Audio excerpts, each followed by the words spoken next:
Hello and thanks for joining us for Encore's weekly music show. Coming up, a Santana sequel 45 years later. Take All My Loves, Rufus Wainwright pays homage to Shakespeare on the 400th anniversary of his death. And the colours of Puggy. They've been selling out stadiums in Europe. We meet the Belgian band on the release of their fourth album.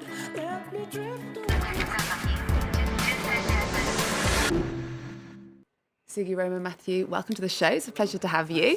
Hello also to our music critic, Mariam Saab. Hello, Eve. Now, we're here to talk about the week's music news, and we're going to start with your fourth album, which is called Colours. You've said it's your best album yet. What makes it better? I think the three first ones taught us so much about the craft. We learned to record music in the process. Originally, we're more of a live band.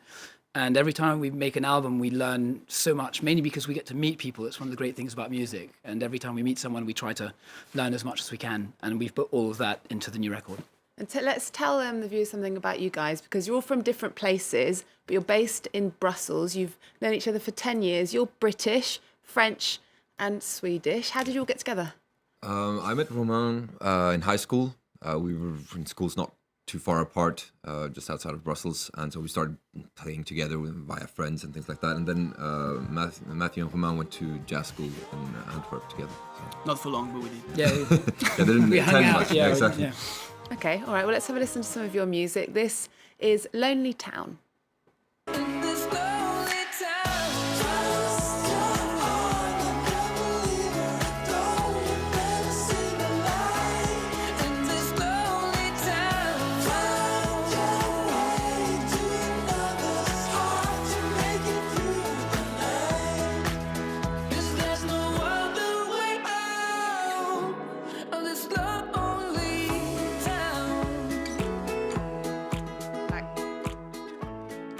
That's called Lonely Town. You all live in Brussels. What inspired the song? Is it a lonely town? It's not so much a lonely. Well, it's more the sort of urban solitude that you can get in big places. I mean, I find Paris to be almost more of a lonely town than Brussels in a way, because it's just when there's so many people around you. There's a certain feel of loneliness that you can get, and it's a lot about that. So. And you all sing in English, but you live in a French-speaking city. Why? I mean, are you going to bring us a French album or French songs at some stage? Well, Brussels actually is, Belgium is also bilingual, with three languages actually. Brussels, you'll hear as much English as you will French or Dutch. And it just sort of made sense. I didn't grow up listening to French or Francophone music. I've learned to appreciate it now. I mean, Jacques Brel is obviously, Edith Piaf. But I think if you're not that good at writing in French, I don't think you should, you should try, because it'll just be terrible. So. All right, stick to what you know. Well, Exactly. Inspired by many subjects, like the financial crisis in Europe. Tell us about your inspirations. Well, we've always liked tackling things we do like to talk about, things that we consider to be very important. But we play music and we like to entertain people, and we like touching very difficult subjects, but in a sort of light atmosphere, and we want people to come to the shows and have a good time as well. And what about what's been going on in Brussels over the past few months, the terrorist suspects and investigations? Is that something that we might find in your music later on? It will probably play. I mean, it's definitely played in the live shows recently. The day it happened, we were doing a first show of a tour in France. And it's very strange for us to not be at home when it happened. We felt a bit lost, but we also realised how much we needed to go on stage that evening and how much we needed to be with people and share that moment. Okay. Speaking of being on stage, you've got 5 dates at the La Maroquinerie in Paris. What can we expect from a Puggy live show? So far, it's been crazy, because for us, it's coming back to Paris, which is it was a while before we came back here. So far, it's been amazing, and we're trying out new songs. It's very new for us and for the fans as well. So we're trying to basically, juggle between new and old tracks. So far, it's been great. Yeah. And you're at the Olympia in January. That's a big deal, isn't it? It's awesome. Yeah. It's a great room. I mean, it's one of those mythical rooms that you really want to play as when you start playing music, it's one of those rooms that you dream of going to. So yeah, it's having the name there, it's Exactly. quite something. Yeah. You've got back-to-back dates coming up. So tell us, what are the highs and lows of tour life, since you're on the road a lot? you really need to get along with your bandmates. You guys get along? Yeah, Mostly- luckily we get along. Especially in interviews and, Yeah. Especially when you're all suited up. Exactly. Right? Yeah. No, actually, we're incredibly lucky because we've got a cool team of people. We're about 8 people on the road, and there's always people doing sound and managers and tour managers and so forth. And we've been incredibly lucky to have the same team for quite a while now, and we're a very close family, and we get along. We get to meet a huge amount of people, which is also, I think, one of the reasons why we play music. So there's a huge amount of advantages. Food can be a little bit difficult at times if you go to England. And you're somewhat constant. Don't say that on air. It's a myth. It's good food It's in true that you England. eat very well in England, you but can, not you in all can. the venues. Yeah.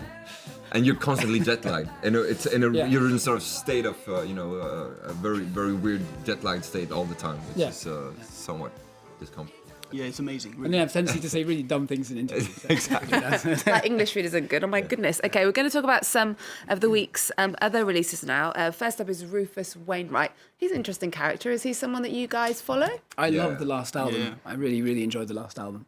You never really know what's going to come next from him, though, do you? No, which is what's cool about him. Okay, well, as well as writing and performing his own indie pop records, he's written operas and performed tribute concerts to Judy Garland.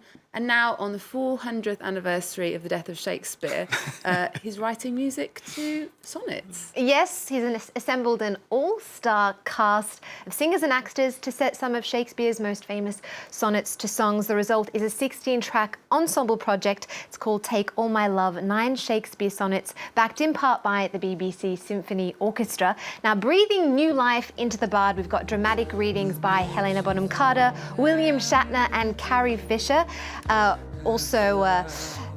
Wainwright's Titania, he calls her. Florence Welch sets her sugary vocals to a 70s folk-inspired number. Also lending their vocal chops, we've got Tasmanian singer Fiora Cutler, Wainwright's sister Martha, and Austrian soprano Anna Prohaska. Now, this is a project that's been in the pipeline for quite a long time. He previously gave sonnets the Wainwright treatment for the Berliner Ensemble and pulled inspiration for his 2010 record Songs for Lulu.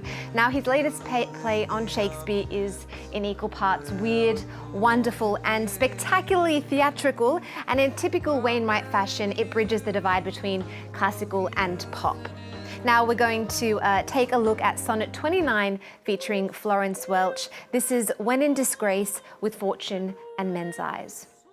When in disgrace with fortune in men's eyes, I all alone beweep my outcast state, in troubled deaf heaven with my bootless cry, and look upon myself and curse my fate.